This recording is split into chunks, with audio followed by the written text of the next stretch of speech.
What's up, everybody? Long time no see. Hadn't made a video since UFC Noche.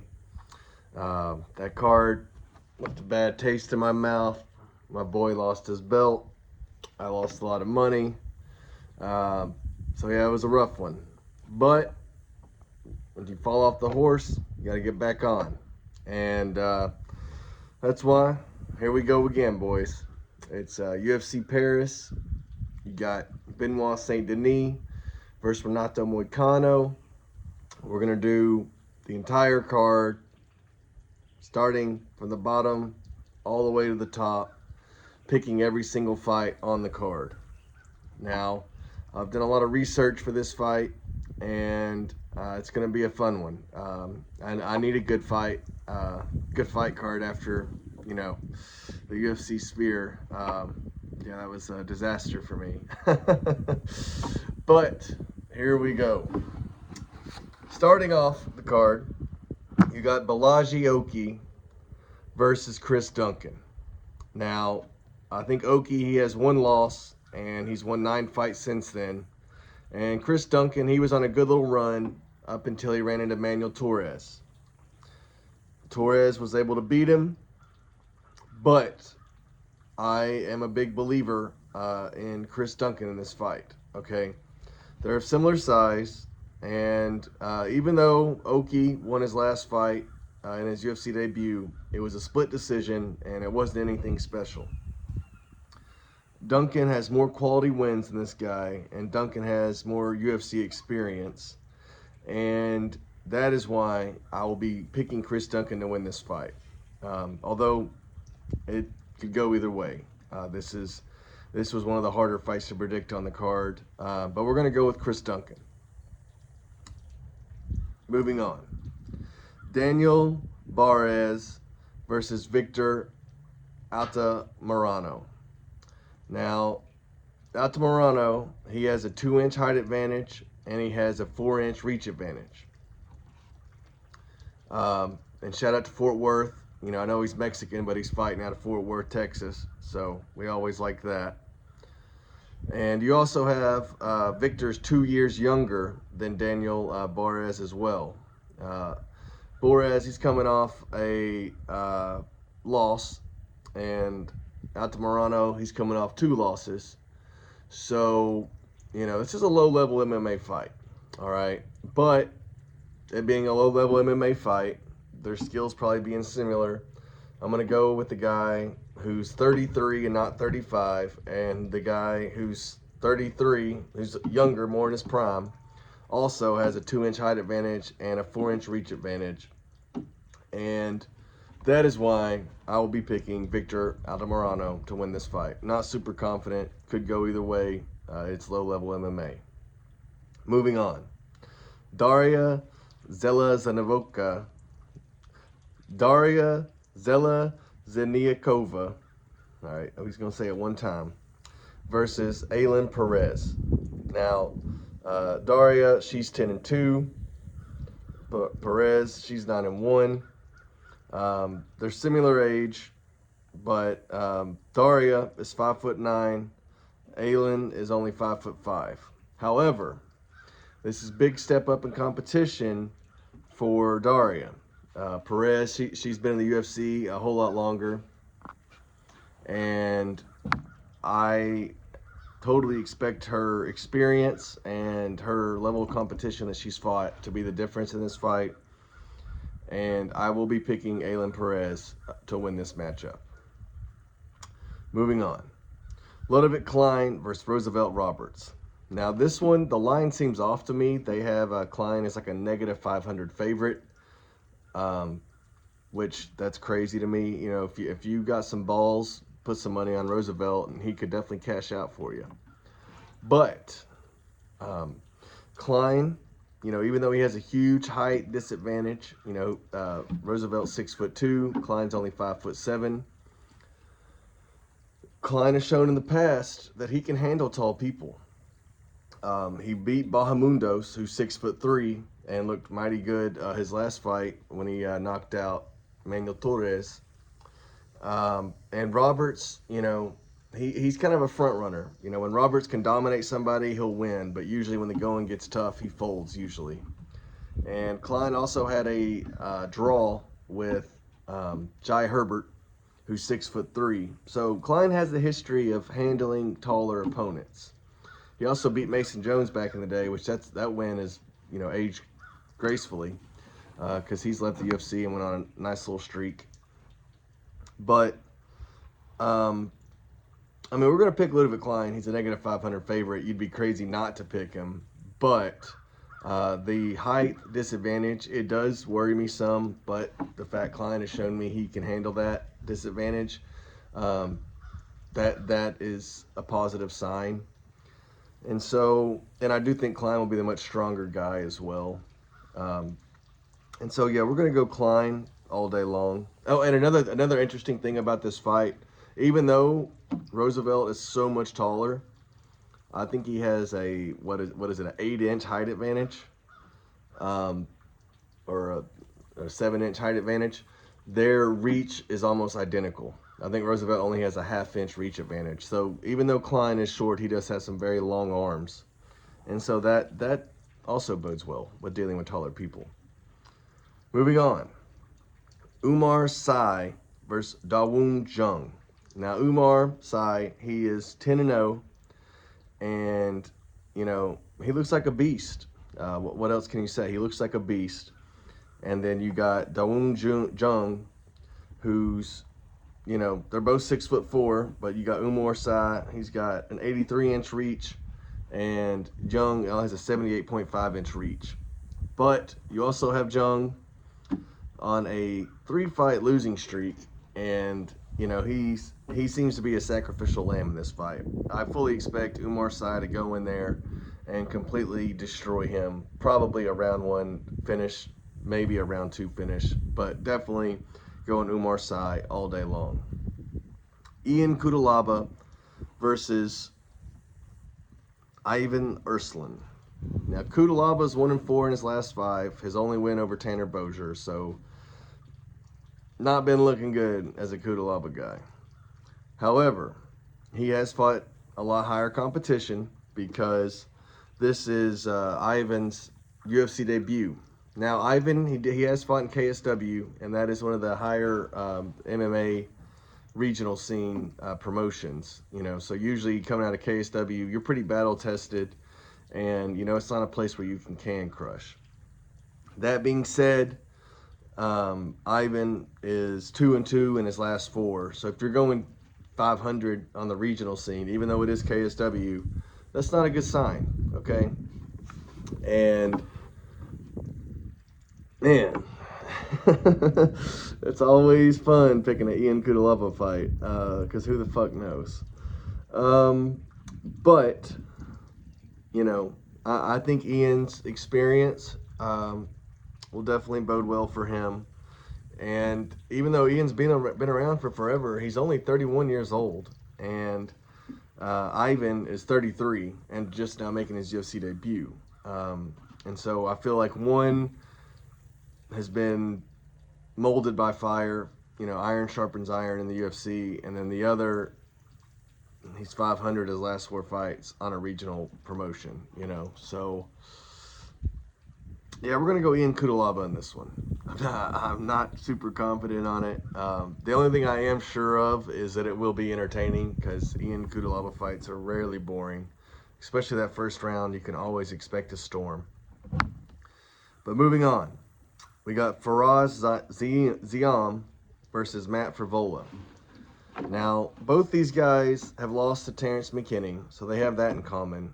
And then, besides the McKinney loss, out of Matt Frivola's last 3 losses, it's to Benoit Saint Denis, who's, you know, a great lightweight fighter, and Arman Sarukian, who's a great lightweight fighter, and then Terrence McKinney, who you never know what you're going to get when Terrence McKinney fights. Sometimes he looks amazing, sometimes he looks like a piece of trash. Now, Frivola is 34, and Ziam is 27. So I think that age, you know, 34 is actually, you know, you're still in your prime at 34. And at 27, to me, you're almost on the precipice of your prime. You know, in MMA, it's such a skill-based sport that I feel like your true peak is probably 28 to 34. It's probably your true peak, or maybe even 29 to 33 if you really want to shrink it down. And Siam does have a history of being submitted. I think he's been submitted 3 times in his career. And for Vola, he trains up there with Matt Serra and those boys. And so, you know, he's got a good ground game. Even though he likes to go out there and throw hands, you know, he does have that ground game to rely on. And, you know, I think if Favola starts to lose on the feet, you know, he can turn into a wrestler and he can get the win that way. Whereas Ziam, he's going to have to keep it standing if he wants to win. And, you know, Ziam does have a big height advantage. You know, he's 6'1", and Frivola's only 5'9", and then he also has a 75-inch reach advantage to Frivola's 71-inch reach. So, you know, the length is there for Ziam. But, you know, that being said, Matt Frivola, he's not the kind of guy who's going to fight on the outside anyway. You know, if he's standing, he's going to be getting inside the pocket and throwing bombs. And, you know, this fight's going to be determined by distance. You know, if Ziam can keep the distance, he'll probably win a decision or win by knockout. If Frivola can crash that distance and either land some bombs or land a takedown, then he's going to win that fight. But that being said, I wasn't impressed with Ziam's last fight. It was a split decision with Puelles, so that's not really a good sign. You know, even though we got the win, that's not a good sign. Matt Frivola definitely has better wins on his resume. You know, guys like Drew Dober are on there. And I think I'm going to go steamroller on this one. Yeah, I'm going to go Matt Frivola. You know, he's more well-rounded and he has better experience. And he's still there in his prime, whereas Ziam, I think he's probably a year or two away from really entering his prime. But, you know, that's a tough one to pick. It really is. I'm noticing that with a lot of these fights. You know, Frivola, Ziam, you know, Aylin Perez versus Daria, Victor Alamarenko versus Daniel Barres, Chris Duncan versus Oki. All those are really tough to predict. Kudalaba versus Arslan. Yeah, this is a tough fight, tough card to predict. But, yeah, we're going to go Matt Frivola in this one. Just the experience and the power and the grappling, I think that will favor him to win. Morgan Charrer versus Gabriel Miranda. I know I didn't get that right. We're going to call him Morgan for the sake of this video. Now, Gabriel Miranda, you know, his last 2 fights are interesting, okay? It's quite possibly the biggest drop-off in competition in the history of the UFC. He went from fighting Benoit Saint Denis and getting his ass kicked to then fighting Shane Young. And I don't know if you know who Shane Young is, but he's quite possibly the worst fighter in the UFC. Now, neither of those fights tell me anything. You know, losing to Benoit Saint Denis, there's no shame in that. He's a hell of a fighter. He's the main event of this card. And, you know, he lost to Dustin Poirier, who's an all-time great. So losing to Benoit Saint Denis, that teaches me nothing. And then going and beating Shane Young, that teaches me nothing. But one thing that did teach me something was watching Morgan fight Chepe Marascal, and they had a hell of a scrap. I'm pretty sure I picked and bet Chepe that fight, and the whole time I was nervous. And I believe I can't really remember if it was a split decision or if it was a unanimous decision. But I remember at the end of that fight, I didn't know who won. It was a hell of a fight, and you know, anyone that can go to war with Chepe like that teaches me that, you know, they're a pretty good fighter.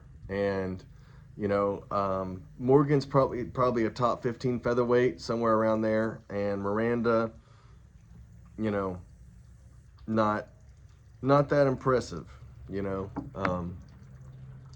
Now I will say this: Miranda does have a good height advantage, and he does have a slight reach advantage.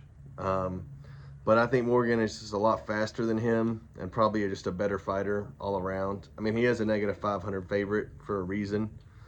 So we're going to pick Morgan in this one. But I do think it's a closer fight than what the odds makers are making it. Like, him being -500 is a little crazy to me. But I think he'll go out there and get the win. Moving on. Kevin Juice versus Brian Battle. Juice is 5-0 his last 5. Battle does have a 2-inch reach advantage though, and I totally expect this to be a stand-up fight. Juice is not a grappler, and Brian Battle, he likes to throw hands. If anyone's going to grapple, I think it would be Battle taking him down, but as good as his stand-up's gotten, I don't really see him having to rely on that. Battle, to me, he looked incredible his last fight versus Angelusa. And then, you know, you had the Fugazi illegal knee thing. But, you know, when I first saw Battle on Tough, I thought he was a clown. I thought he was a big, goofy bastard. And I thought he was a fraud. And I was wrong. And since Tough, he's gotten a better haircut, gotten a bunch of tattoos, won a bunch of fights, and I went from a hater to becoming a fan. And, you know, I hope the Brian Battle show continues, and, you know, this is going to be a tough fight for him. You know, Kevin, he's on a nice little streak right now, but I think Battle's fought, you know, tougher competition, and I think Battle is the better fighter. And so I will be picking Brian Battle to win this fight. It should be a fun one, though. And, yeah, it's going to be good. It's going to be good. Brian Battle, though, all the way. Moving on. William Gomes versus Joe Anderson Brito.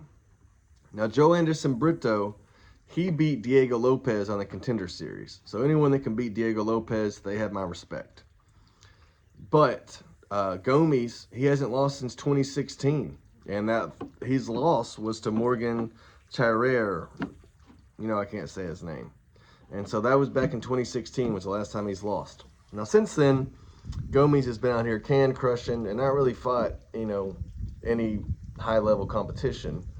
Meanwhile, Brito, he kind of has been molded by fire. You know, he's on a 5-fight win streak right now.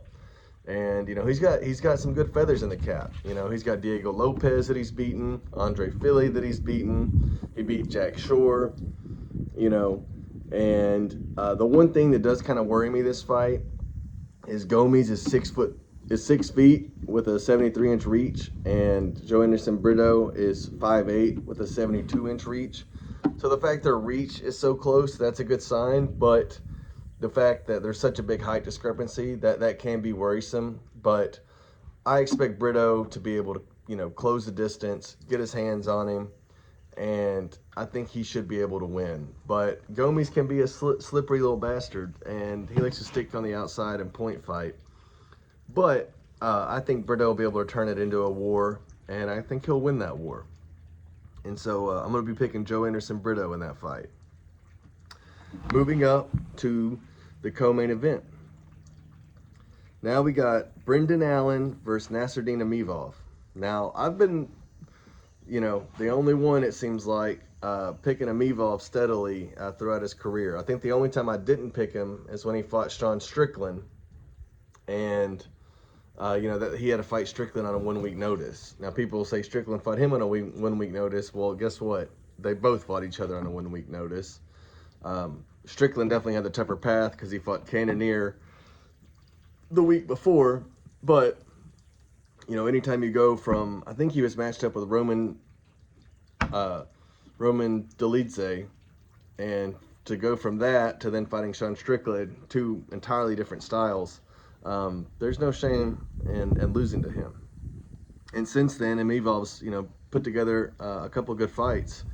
You know, he looked amazing versus Chris Curtis until the no contest. But if you watch that fight, he was dog walking Chris Curtis. And then, you know, he had the win versus Roman. And then he had the win versus Jared Cannonier. And so those are 2 pretty good wins right there. And Amivov has very, very good striking, and pretty good wrestling, anti-wrestling as well. You know, people seem to be able to get him against the cage, but they really struggle on actually getting him to the ground. And then he seems to be good about getting off the cage and getting back to his feet and turning it back into striking range. And, you know, I do think Allen is a better grappler, but I don't know if he's good enough to be able to manhandle him or get him down and tap him out, or, you know, whatever. You know, if Brendan Allen's going to win, it's going to be because of his grappling. However, I think Nasruddin is a superior striker, and I know MMA math isn't always 100% right, but just the fact that Allen struggled so much with Chris Curtis and Amivov made it look so easy, that bodes well for Amivov, in my opinion. And, you know, I would rate Amivov's last 2 wins of Roman and Jared higher than I would Allen's wins of Curtis and Paul Craig. So that being said, you know, we also are in France, so they do want Amivov to win. I'm going to go with Amivov. And I think he'll end Brendan Allen's 8-fight win streak. And I think he's by far the toughest guy Allen has fought on this win streak. And I don't know if I can say that about Amivov. I think Jared Cannonier is probably a tougher fight than Brendan Allen. Moving up to the main event, Benoit Saint Denis versus Renato Money Moicano. Now, I think Benoit Saint Denis is a stylistic nightmare for Moicano. You know, Moicano, he has solid grappling, and he's not a horrible striker, but he's not a great striker either. But he's not incompetent on the feet. But I would definitely say Moicano's grappling is better than his striking. That being said, I think Benoit Saint Denis, I think he's a better striker than him, and I think Benoit Saint Denis has amazing grappling as well.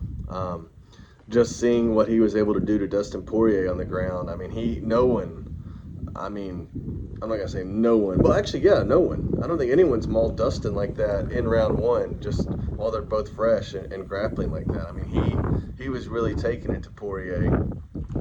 And, you know, going into that Poirier fight, though, I did say the one thing BSD does have a problem on is he can be wild.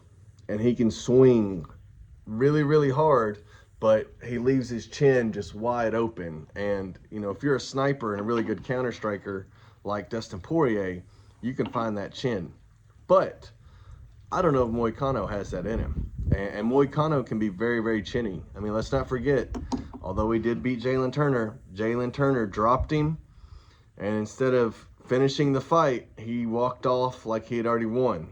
And I can promise you this, if Benoit Saint Denis drops Moicano, he is going to swarm him like a rabid dog, okay? I mean, that dude is built for violence. And, yeah, I really don't see how Moicano gets it done. You know, maybe BSD gets wild and Moicano clips him, but, you know, I think he probably learned a little bit from that mistake. And then just as far as their physical frames go, you know, I think BSD's stronger than him. I think he's faster than him. You know, I think he's even more well-rounded than him. I just don't understand how Moicano can get it done. And so, yeah, I'm going to be picking Benoit Saint Denis, and I'm not going to lie. I think he makes it look easy, and I think he beats the shit out of him. I like Money Moicano. He's a funny guy, and, you know, nothing personal. I just think he's going to whip his ass. But anyway, it's good to be back. YouTube, let me know what y'all think in the comments, you know. And if you like this video, please like and subscribe. And it should be a hell of a fight week. Let's go.